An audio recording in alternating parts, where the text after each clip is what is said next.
Canon G3010 model যখন আমরা এখন ফিক্স হয়ে যায় P07, এটা উঠলে আমাদেরকে রিসেট মারতে হয়।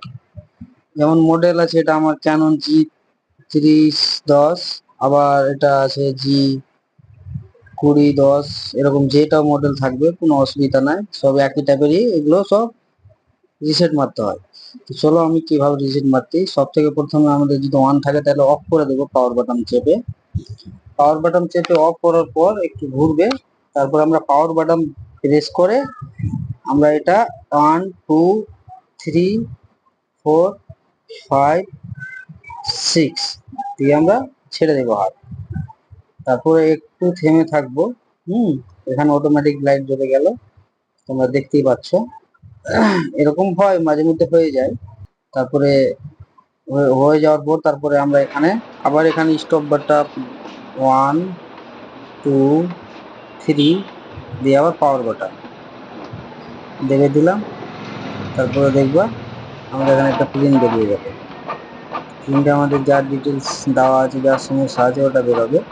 হ্যাঁ, এরকম আমাদের প্রিন্ট বেরিয়ে গেল। তারপরে আমাদেরকে একটা সেটিং করতে হবে, সেটা হচ্ছে 1 2 3 4 5 দিয়ে আবার পাওয়ার বাটন দেখে দিতে হবে। দিয়ে আর একটা আমাদের প্রিন্ট হালকা করে একটা বেরোবে।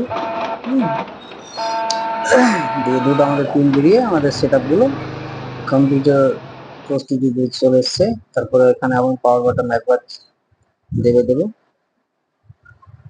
আবার একটু থেমে আবার একবার দেবে দেবো,